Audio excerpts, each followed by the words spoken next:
Imagine walking into your local supermarket and realizing there's nothing left to buy. No water, no bread, no medicine, not because the world ran out, but because thousands of ordinary people made the exact same decision within the exact same few hours. This isn't a disaster movie. This has already happened. More than once. In your country, in your city, maybe on your street. And by the end of this video, you'll never look at a full grocery shelf the same way again, and you'll understand exactly why a supermarket can go from fully stocked to nearly empty. In less than a single day, Tuesday, 5:43 p.m., you leave work thinking about dinner.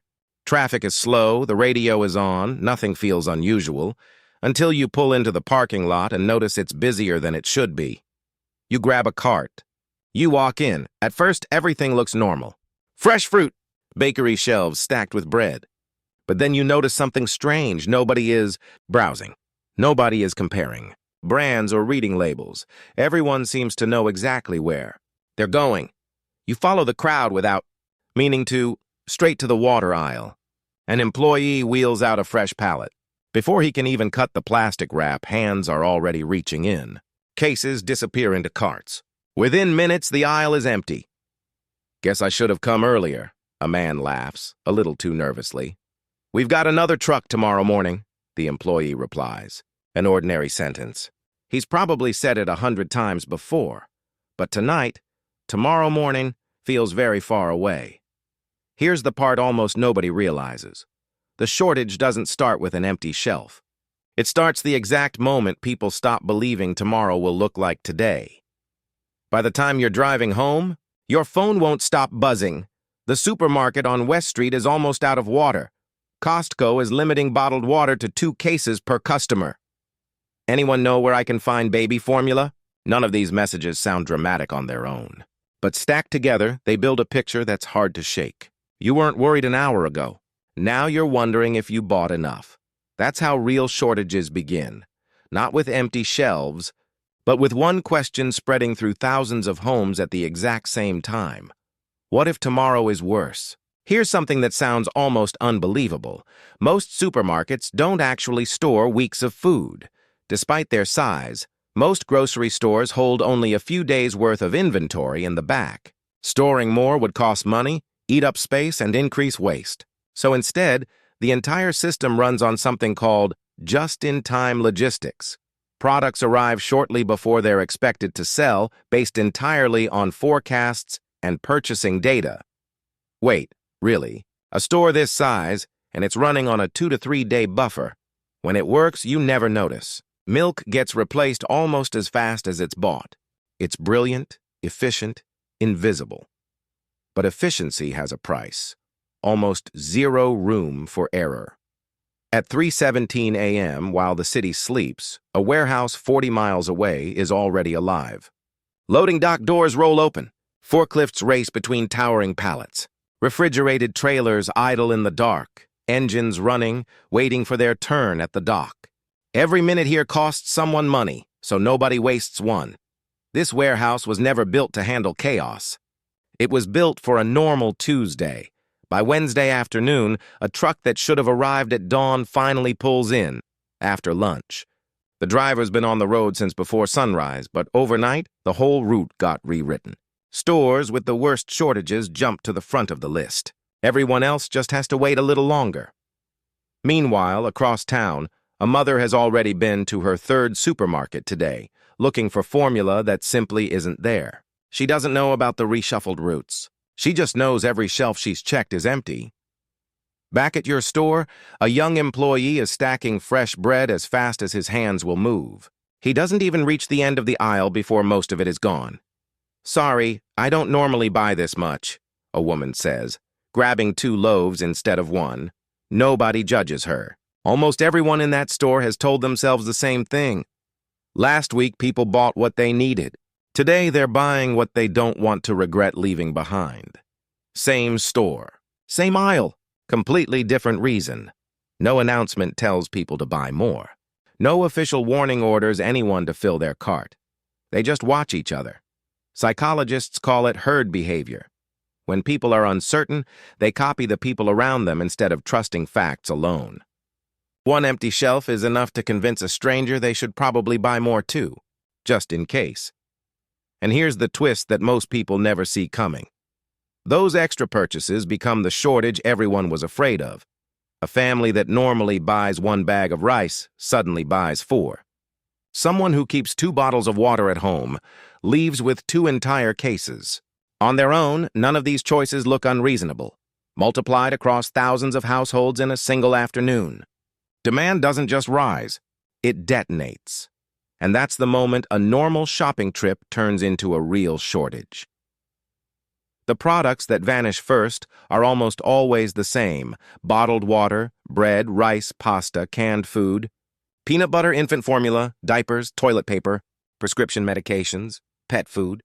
Not because they're the most essential, but because people believe they'll be the hardest to replace. By evening, the photos start hitting social media. Most are real. A few are missing context. An empty pasta aisle, filmed 20 minutes before an employee refilled it. A jammed parking lot with no mention of the nearly empty store 2 miles away. The internet doesn't tell you the whole story. It tells you the most emotional 5 seconds of it. And emotion always travels faster than the truth can catch. But here's the truth most shoppers never think about. What you're watching happen inside that store is just the last 50 feet of a war being fought somewhere else entirely. By Thursday, at a distribution center miles away, workers are loading trucks faster than they ever have, not because the warehouse is empty, but because every store in the region wants to be first. One manager is calling, begging for bottled water. Another needs baby formula. Before the weekend, a third just wants anything to put on the shelves before customers start asking questions. The warehouse can't say yes to all of them, so somebody makes a decision. One truck leaves completely full. Another leaves half-loaded. A third doesn't leave until morning. Nobody made those calls personally. They're mathematical. But to a mother standing in front of an empty shelf, they feel like the most personal thing in the world. And here's the fact that changes how you'll see every empty shelf from now on. A shortage almost never means the food actually ran out. The food usually still exists. It's just not where people need it yet. A flooded road. A warehouse without power. Not enough drivers available on a single night.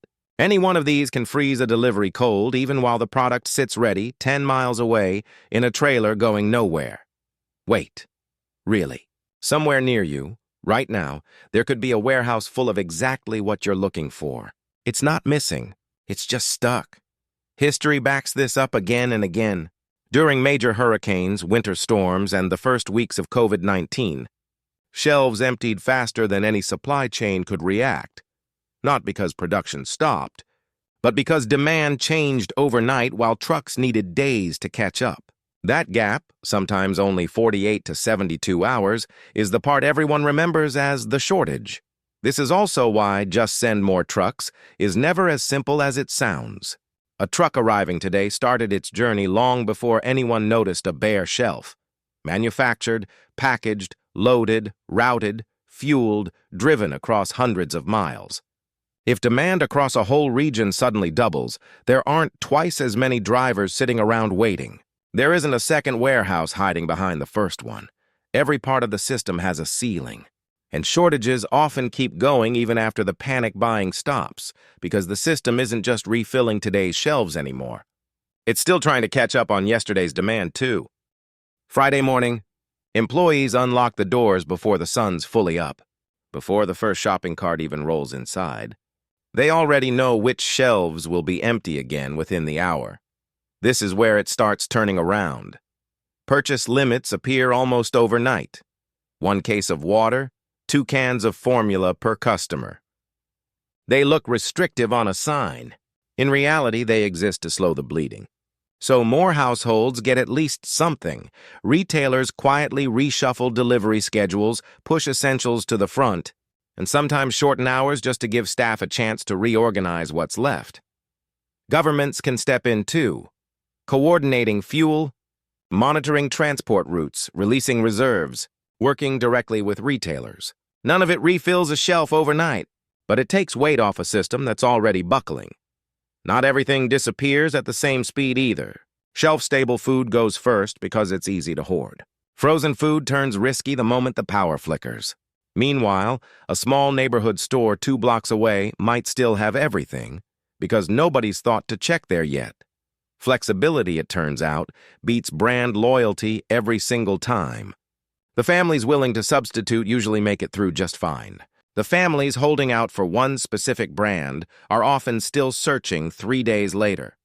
By Friday evening, another truck finally arrives. Shelves start to look normal again. Not because everything's fixed, but because people can finally see proof the system is recovering. And that's the strange thing about trust. It disappears in an instant.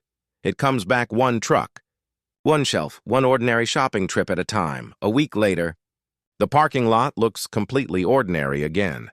Someone is standing at the cereal aisle, taking forever to choose between 2 brands, a scene that would have been unthinkable a few days earlier.